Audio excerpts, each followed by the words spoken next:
La persona y obra del Espíritu Santo, cómo se revela en las Escrituras y en la experiencia personal, por R.A. Torrey.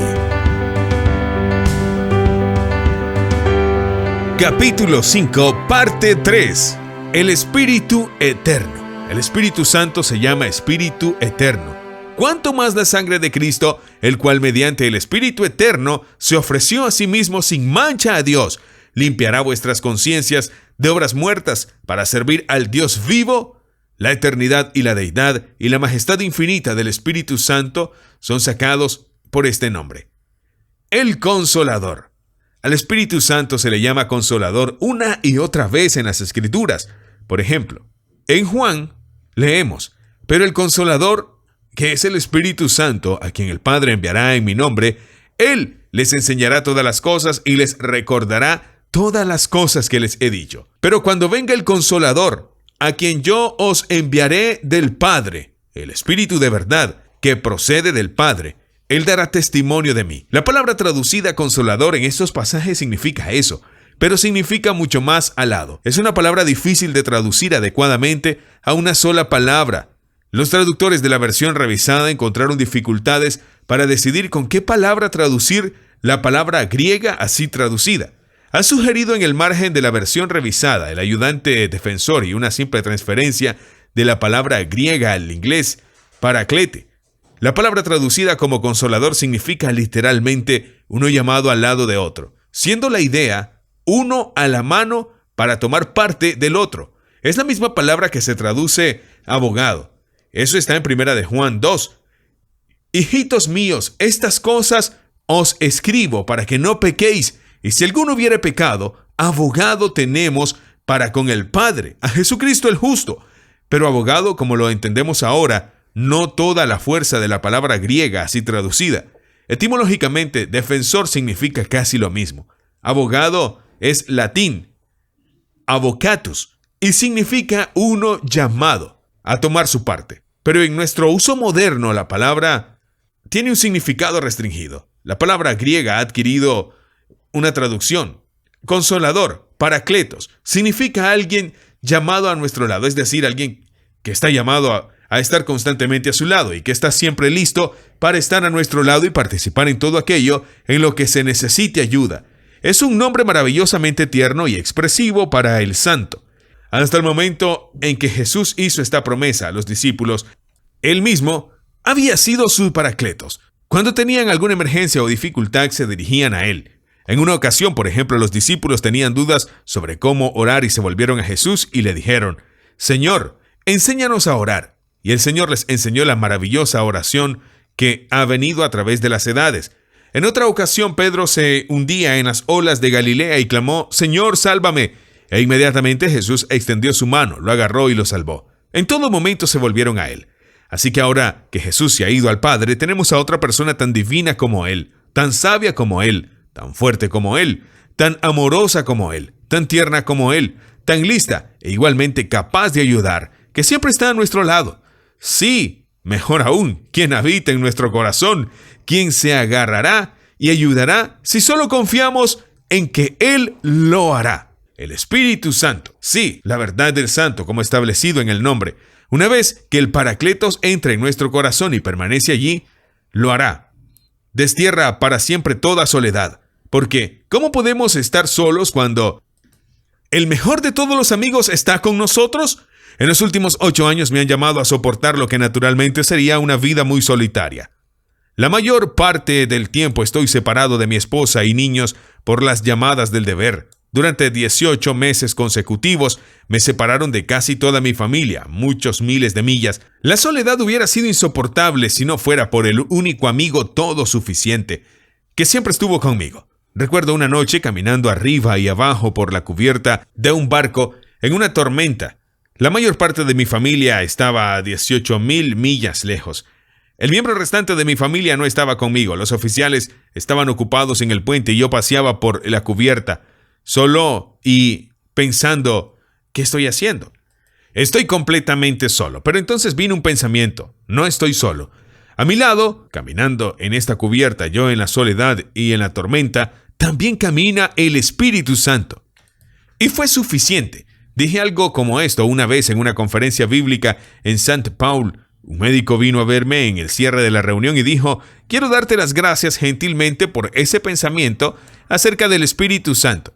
Siempre estando con nosotros, soy un doctor. A menudo tengo que conducir lejos en el campo durante la noche y durante tormentas para atender un caso. Muchas veces me he sentido tan solo, pero nunca volveré a estar solo. Siempre sabré que a mi lado en el carruaje de médico, el Espíritu Santo va conmigo. Si este pensamiento del Espíritu Santo siempre presente, una vez que entre en tu corazón y permanezca ahí, desterrará todo miedo para siempre. ¿Cómo podemos tener miedo ante cualquier peligro si el divino está a nuestro lado para aconsejarnos y tomar nuestra parte? Puede haber una multitud aullando a nuestro alrededor o una tormenta, no importa. Él se interpone entre nosotros y la multitud o entre nosotros y la tormenta. Una noche le había prometido caminar 4 millas hasta la casa de un amigo después de una sesión vespertina de una conferencia. El camino conducía a lo largo del costado de un lago. Cuando me dirigía a la casa de mi amigo se produjo una tormenta subiendo. No había contado con esto, pero como lo había prometido, sentí que debía seguir. El camino conducía a lo largo del borde del lago, como dije. La noche estaba tan oscura y con muchas nubes que uno no podía ver adelante. De vez en cuando habría un destello cegador de un relámpago en el que se podía ver donde el camino fue arrasado y luego estaría más negro que nunca. Podías escuchar el lago en pleno auge debajo. Parecía un peligroso lugar para caminar. Pero esta misma semana había estado hablando sobre la personalidad del Espíritu Santo y sobre el Espíritu Santo como un amigo siempre presente. Y me vino el pensamiento, ¿qué era lo que le estaba diciendo a la gente en la dirección sobre el Espíritu Santo como un amigo omnipresente? Luego me dije a mí mismo, entre yo y el lago hirviente, o el lago agitado, y el borde del camino, camina el Santo Espíritu. Y seguí adelante sin miedo y alegre. Cuando estábamos en Londres, una joven asistió a la reunión una tarde en el Royal Albert Hall. Tenía un miedo anormal a la oscuridad, era absolutamente imposible para ella estar sola en un cuarto oscuro, pero el pensamiento del Espíritu Santo como un amigo omnipresente se hundió en su mente. Se fue a su casa y le dijo a su madre lo maravilloso que pensó que había escuchado ese día y cómo se había desterrado para siempre de todo el miedo que estaba en ella.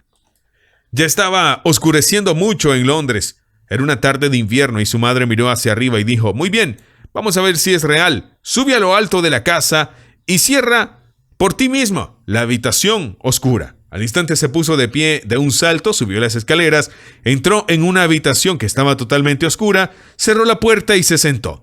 Todo el miedo se había ido. Mientras escribía al día siguiente, toda la habitación parecía estar llena de una gloria maravillosa, la gloria de la presencia del Espíritu Santo. En el pensamiento del Espíritu Santo como Paráclito, también hay una cura para el insomnio. Durante 2 años horribles sufrí de insomnio. Noche tras noche me iba a la cama aparentemente casi muerto de sueño. Parecía que debía dormir, pero no podía dormir. Oh, la agonía de esos 2 años. Parecía como si me volviera loco, si no me aliviaba. El alivio llegó por fin y durante años seguí sin la sugerencia de problemas por insomnio. Entonces, una noche me retiré a mi habitación en el instituto. Me acosté esperando quedarme dormido en un momento, como solía hacer. Pero apenas mi cabeza había tocado la almohada cuando me di cuenta de que el insomnio había vuelto. ¿Alguien lo ha tenido alguna vez? Nunca lo olvida y nunca lo confunde. Parecía como si el insomnio estuviera sentado en el reposapiés de mi cama sonriéndome y diciendo: estoy de regreso por otros 2 años de insomnio. Pero esa misma mañana había estado dando una conferencia a nuestros estudiantes en el instituto sobre la personalidad del Espíritu Santo y sobre el Espíritu Santo como un amigo siempre presente. Y de inmediato me vino el pensamiento: ¿de qué estaban hablando los estudiantes esta mañana? ¿Qué les estaba diciendo? Y miré hacia arriba y dije: bendito Espíritu de Dios, aquí estás. No estoy solo. Si tienes algo que decirme, te escucharé. Y él comenzó a abrirme algunas de las cosas profundas y preciosas acerca de mi Señor y Salvador. Cosas que llenaron mi alma de gozo y descanso. Y lo siguiente que supe fue que estaba dormido. Lo siguiente que supe fue en la mañana. Entonces, cada vez que el insomnio se ha presentado en mi camino desde entonces, simplemente he recordado que el Espíritu Santo estaba allí y lo he admirado para que me hable y me enseñe. Y Él lo ha hecho y el insomnio se ha desvanecido. En el pensamiento del Espíritu Santo como Paráclito hay cura para un corazón roto. ¿Cuántos corazones adoloridos y quebrantados hay en este mundo tan lleno de muerte y separación de aquellos a quienes más amamos? ¿Cuántas mujeres hay que hace unos años o unos meses o unas semanas atrás no le importaba, no se preocupaba porque a su lado estaba un esposo cristiano que era tan sabio y fuerte que la esposa descansaba de toda responsabilidad, caminó sin preocupaciones por la vida y satisfecha con su amor y compañía? Pero un día terrible se lo arrebató. Le dejaron sola y todos los cuidados y responsabilidades recayeron sobre ella. ¡Qué vacío ha estado ese corazón desde entonces! Lo vacío que ha estado el mundo entero. Ella acababa de arrastrar por su vida lo mejor que pudo con el corazón dolorido y casi quebrantado. Pero hay uno, si ella lo supiera, más sabio y más amoroso que el más tierno esposo. Uno que está dispuesto a asumir todos los cuidados y responsabilidades de la vida por ella. Uno que es capaz, si ella solo lo deja, de llenar cada rincón y esquina de su corazón vacío y dolorido. Ese uno es Paráclito. Dije algo como esto en St. Andrews, en Glasgow. Al final de la reunión, una mujer cristiana de rostro triste, vestida de viuda, se me acercó cuando salí del pasillo a la sala de recepción. Ella corrió hacia mí y me dijo: «Dr. Torrey, este es el aniversario de la muerte de mi querido esposo. Hoy hace apenas un año que me lo quitaron. Vine hoy para ver si no podías decir alguna palabra para ayudarme. Me has dado la palabra que necesito. Nunca volveré a estar sola». Pasó 1 año y medio, estaba en el yate de un amigo en los lagos del Clyde. Un día un pequeño bote salió de la costa y se acercó al yate. Una de las primeras en subir por el costado del yate fue esta viuda. Ella corrió hacia mí y lo primero que dijo fue: «El pensamiento que me diste ese día en St. Andrews, en el aniversario de mi esposo. Pero es en nuestro trabajo para nuestro maestro que el pensamiento del Espíritu Santo como Paráclito llega con mayor ayuda, creo. Puede ser permisible ilustrarlo a partir de mi propia experiencia. Entré en el ministerio porque me vi obligado a hacerlo y yo me negué a ser cristiano por años, porque estaba decidido a no ser predicador y temía que si me entregaba a Cristo debía entrar en el ministerio. Mi conversión se debió a que me rindiera a Él en este momento. La noche en que cedí no dije aceptaré a Cristo o dejaré el pecado ni nada por el estilo, simplemente lloré: «Quítame esta terrible carga de mi corazón y predicaré el Evangelio». Pero nadie podría estar menos preparado por su temperamento natural para el ministerio que yo. Desde mi niñez fui extraordinariamente tímido, incluso después de haber entrado en la universidad. Cuando iba a casa en el verano y mi madre me llamaba para reunirme con sus amigos, estaba tan asustada que cuando pensé que había hablado no hice ningún sonido audible. Cuando sus amigos se habían ido, mi madre preguntó: «¿Por qué no les dijiste algo?». Y yo respondía que suponía que sí, pero mi madre decía: «No pronunciaste ni un sonido». Piensa en un joven así entrando al ministerio. Nunca me armé de valor ni siquiera para hablar en una reunión pública de oración, hasta después de estar en el seminario teológico. Entonces sentí que si iba a entrar en el ministerio, debía poder al menos hablar en una reunión de oración. Aprendí un pedacito de memoria para decirlo, pero cuando llegó la hora, olvidé gran parte de él en mi terror. En el momento crítico me agarré a la parte trasera del sofá que tenía frente a mí, me levanté apresuradamente y me sujeté al sofá. Un Niágara parecía subir por un lado y otro por otro. Mi voz vaciló, repetí todo lo que podía recordar, me senté y pensar de un hombre así entrando en el ministerio. En los primeros días de mi ministerio escribía mis sermones en su totalidad y los memorizaba.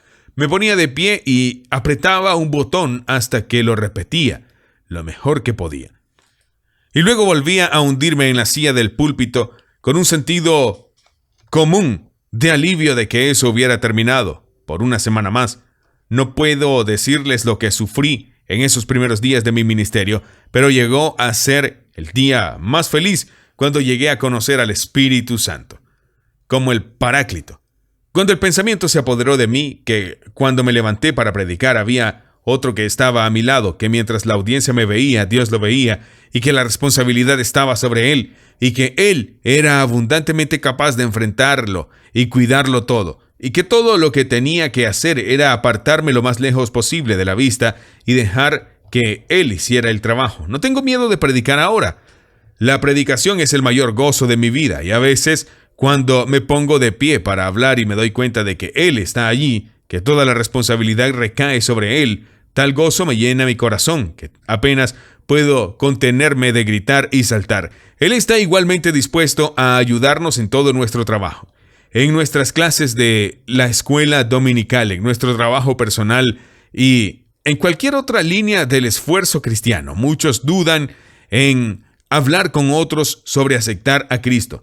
Tienen miedo de no decir lo correcto, temen hacer más daño que bien. Ciertamente lo harás si lo haces, pero si tan solo crees en el Paráclito y confías en Él para que lo diga y lo diga a su manera, nunca harás daño sino para bien. Siempre lo harás bien. Puede parecer en el momento que no has logrado nada, pero quizás años después descubrirás que has logrado mucho. Y aunque no lo encuentres en este mundo, lo descubrirás en la eternidad. Hay muchas formas en las que el Paráclito nos apoya y nos ayuda, de las cuales hablaremos extensamente cuando estudiemos su obra.